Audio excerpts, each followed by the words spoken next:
I met Anthony when I was in the second grade. We were assigned to the same tables together, and we instantly hit it off. We had so much in common with each other. We both loved Legos, drawing, video games, the list could go on and on. We would hang out almost every day after school. He would come over, and we would play video games for hours, and when we were done, we would play Legos. As we got older, Anthony became like a protector for me. I was a skinny kid who would get picked on all the time by the older kids, but Anthony would always come to my rescue and scare them off with his size. Anthony was a huge kid. By the time we got to middle school, he was 6 feet 4 inches and weighed over 200 pounds. No one would mess with Anthony, and they knew he was my best friend, so they wouldn't dare mess with me either. Even though Anthony seemed intimidating, he really was a nice guy. Anthony never liked how big he was because he always felt out of place around school and at home. Anthony's parents were not tall in the slightest. His mom was 5 feet 2 inches and his dad was 5 feet 8 inches. His mom was especially nice to me. She would always bake me cookies when I came over to their house, while Anthony's dad was a whole other story. He scared me. He may not have been super tall, but he made that up with his size. He was a big guy with huge shoulders and big arms. He never talked to me much, but when he did, he spoke in this low, rough voice that sounded that he had just woken up. One thing I picked up quickly on Anthony was he never ate meat. The first time he came over for dinner, we had steak, which he refused to eat. I don't like meat. Can I just have the salad and potatoes?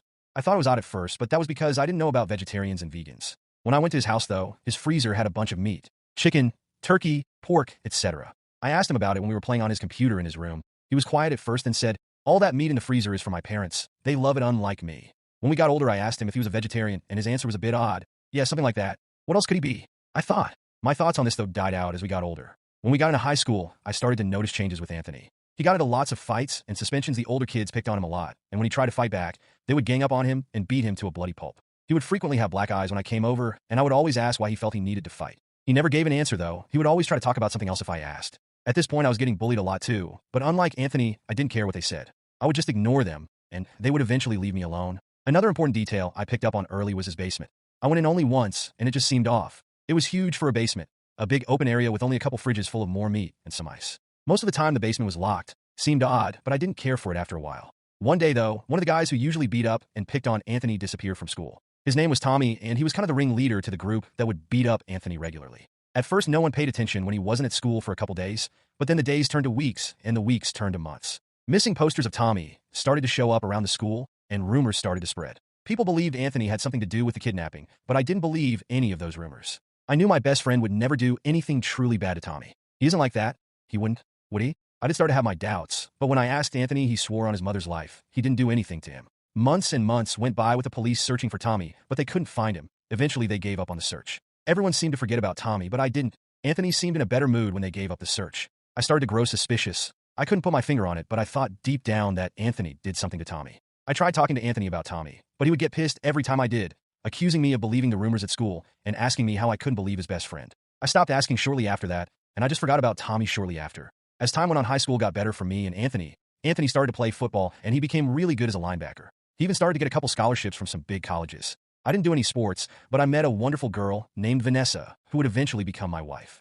Vanessa was wonderful. She was an average height girl with long red hair and bright blue eyes. She was perfect for me.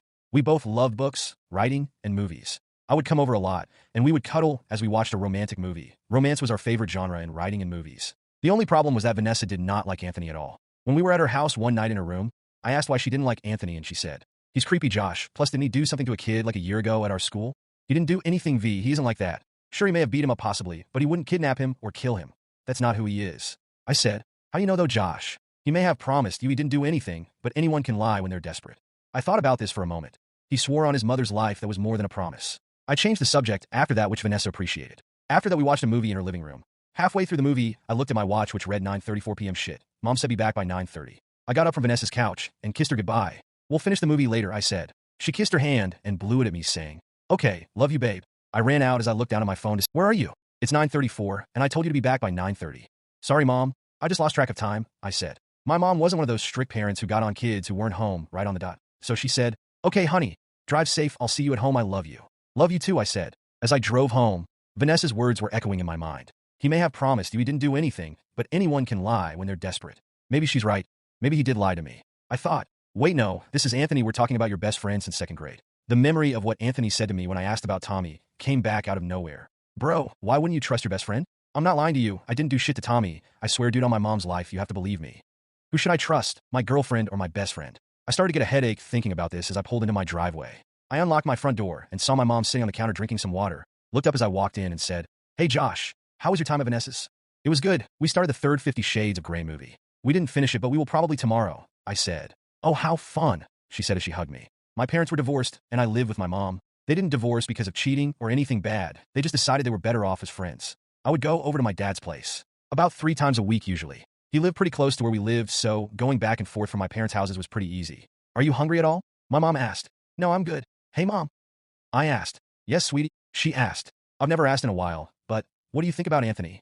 She looked at me, then thought for a moment before saying, well, I think he's a good kid. He's been your best friend for a long time, and he's been almost like your personal bodyguard, she said with a laugh. I laughed and said, yeah, I was just wondering, because you remember that kid that went missing about a year ago at our school? How could I forget? I was getting so many messages about it from my friends, she said. Well, remember how I also told you the kid who went missing was bullying Anthony? I asked. Yes. What are you getting at, Josh? She said. Do you think Anthony did anything to him? Or did something with him? My mom was quiet now. She looked down at the floor, then up at me as she said, I don't think that Anthony would do something like that. Why do you think he would?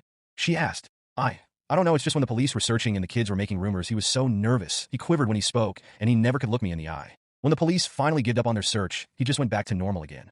I said, well, maybe he was nervous that the police would hear the rumors and they would ask him questions and maybe arrest him. There are a lot of reasons to be nervous, Josh. The police especially make people nervous.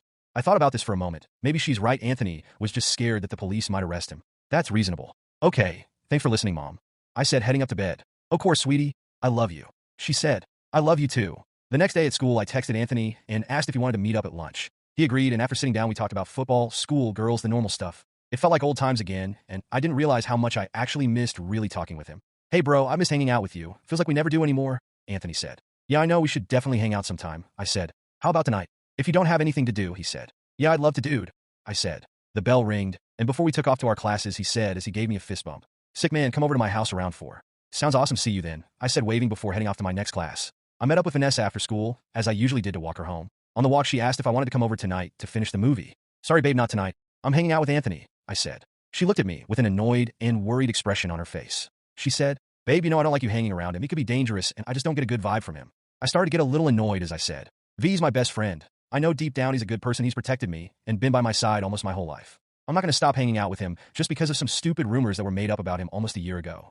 She was quiet the rest of the walk. She didn't even say a goodbye or I love you at her house. She just walked inside, slamming the door behind her. I sighed as I started to head home.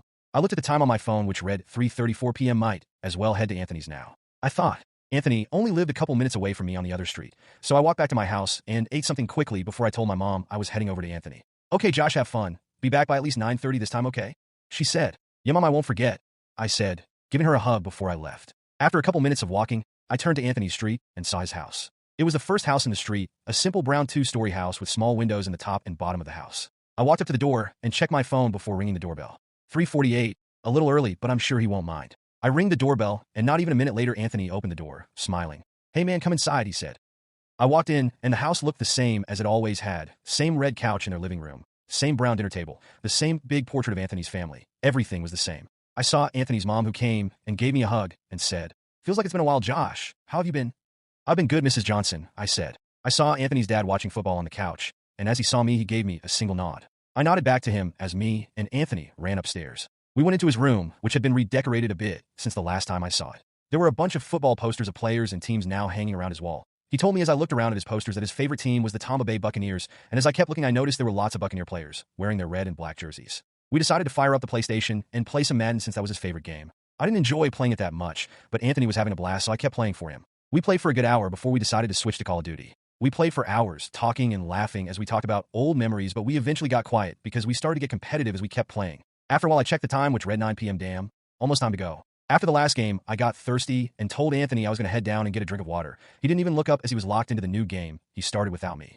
Okay, but be quick, I want to destroy you again like I did in the last match, he said. You wish, I said with a chuckle as I headed downstairs. I walked down the stairs fast, but quiet since Anthony's parents were in bed now. Once downstairs, I located the cabinet with the cups in the dark and grabbed some water from the fridge. As I was drinking my water, I started to notice something. A smell started to fill my nose that worsened quickly. It smelled nauseating and sweet, like burning leather almost. When the smell worsened, I picked up something with the smell. It smelled like something dead. When I was walking home a week ago, I saw a dead squirrel in the middle of the street, and as I passed it, it had a strong odor like the one I'm smelling now. I started to follow the smell now, curious as to what it was. I navigated through the dark, and once I located the smell, I froze in place. The smell was coming from the basement, and even in the dark, I could see the door was slightly open. I gulped and decided whether I should go in or not. But curiosity won as I descended down the stairs. I held up my phone as light as I plucked my nose walking down. The basement looked the same as usual, but as I got closer to the smell as it burned into my nose, even as I was plucking my nose, I could see there was a plastic container tucked away into the far corner near one of the fridges. I got closer and closer as the odor got stronger and stronger. Once I reached the container, I could see there was some kind of meat inside. I don't know why, but I opened the container and gasped as I fell back in horror. There were 2 human fingers sitting on top of the meat, and between the meat I could see an eye barely visible. I almost threw up at the sight, but I somehow managed to keep it in as I started to freak out. What the hell is this? A dead human? Who? Why would Anthony have this? Then it hit me. I didn't want to believe it, but the thought creeped in is this Tommy? You shouldn't be here, Josh, I heard from behind me. I spun around to see Anthony, standing there motionless. We stood there staring at each other. Anthony didn't look angry or sad. He just had this blank look on his face. I broke the silence. Anthony, what the hell is this? I asked, stuttering. Well, Josh, that's something important to me that I don't want anyone to know about, he said. I asked, stuttering even more. Is this a person? He laughed before saying, Maybe it's someone we both knew, he said with a smile. Dude, you're scaring me. Just tell me what that is. I say in a panicked voice. He was silent for a moment before he said, Might as well tell you the truth. You won't live to tell it, he said as he pulled out a knife from his pocket. I backed up to the corner as he continued. When Tommy was walking home from school that day, I knew what I had to do. I did it for the both of us, Josh. You gotta understand that. I grabbed him and knocked him out and brought him here. I'm surprised no one was around to see it. Oh God, the feeling of stabbing Tommy, piercing the knife into him as he screamed. It was the best thing I've ever felt. He was now getting close to the corner where I was, unable to move or go anywhere as I knew he would catch me. I didn't tell you something, Josh. Before we met, there was this day when my mom burned her hand on the stove and a little bit of skin fell off. I was young and curious, and while Mom was in the bathroom cleaning the wound, I ate the skin. It tasted so good. Like bacon, but much, much better, he said with his grin becoming wider. When I finished killing Tommy, I got so hungry and he just looked so good. I had tried for too long to resist my urges, and as I took a bite of his finger, I knew I would never be able to stop. So I've stashed his body here, preserving it and eating it when hungry. You know I can't eat normal meat, Josh. He was now a couple feet away from me, his grip on the knife becoming tighter as he was upon me. I somehow asked in my panicked state, Do your parents know? Of course, they've known about my urges since I ate my mother's skin. They know I need the food. I crave it almost every day, he said. He was right in front of me now. I was shaking as he pressed the knife against my throat. Why do you have to come down here, bro? I don't want to have to kill you, he said. I won't, please, Anthony, I won't tell. I begged. He chuckled and said, As much as I would like to believe that, we both know you won't, he said as the knife pressed closer and closer against me. I can't have you ruining my scholarships now, can I? He said, then continued. Don't worry, Josh, we'll still be together forever. I'm sure you'll taste really nice, he said, licking his tongue. I knew I had to do something. I couldn't fight him because he was much stronger than me, so I did the only thing I could think of. I swinged my phone at him as hard as I could and connected near his mouth.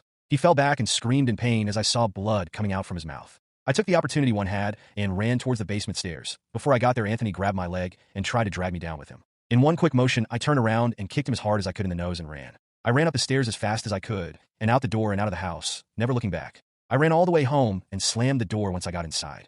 I heard my mom's voice from behind me before I even turned around. Young man, where have you been? I've been trying to call you, and you never answer.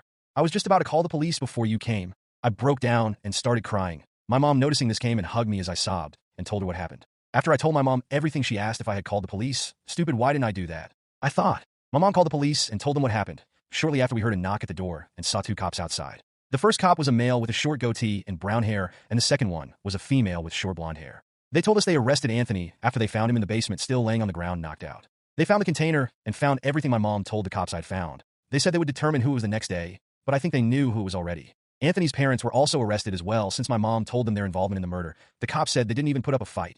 Just put out their hands without even saying anything, gave up as soon as they saw us come in, the male officer said. After the cops gave us some other details such as the trial date and charges, they left. I went to bed right after, hoping to forget about the nightmare I had just experienced. The DNA test came in the next day, and the body was confirmed to be Tommy. Everyone was talking about what happened at school. People were pointing their fingers at me and whispering as I walked down the hall. Vanessa came running to me as I was heading to my first class and gave me a tight hug. I could see she had tears in her eyes. Are you okay? I thought something had happened to you. You never answered any of my texts or calls. I didn't say anything. I was too tired from the night before to talk or argue. The rest of the day was how I would expect it, everyone talking about Anthony and asking me if I was okay. A week later, Anthony's trial was set. They asked me to come in as a witness, but I declined. I didn't want to see that monster ever again, even without me as a witness. Anthony pleaded guilty to first-degree murder and was sentenced to life in prison. Anthony's parents pleaded guilty to involvement in the murder and were sentenced to 30 years in prison. After I graduated high school, I left my town and went to college at the University of Washington. Vanessa came to college with me, and together we bought an apartment. Shortly after, we decided to get married. In college, me and Vanessa majored in journalism. After graduating, we got jobs working for Washington Post as reporters where we still continued writing stories, and eventually we published a book on the short stories we made. 10 years later, and I was the editor for the Washington Post, and Vanessa was the executive editor. We also had 2 kids, Charlie and Richard. Charlie was a lot like me and Vanessa, smart, intelligent, and very quiet. Richard was smart too, but he loved to talk and was a very social kid. He wants to play football and other sports while Charlie just likes to draw and read. Life was good for us. We live in a good neighborhood and had good jobs and a great house. As I was heading out the door drinking my coffee, I caught something on the news. Breaking news is killer and cannibal Anthony Johnson has escaped from prison. Police say Johnson escaped from breaking a vent in his cell and using the sewer system as an escape route. Police also say it escape took Johnson a long time to plan and execute based on the dents and bruises on the vent. The killer is notorious for his murder of Tommy.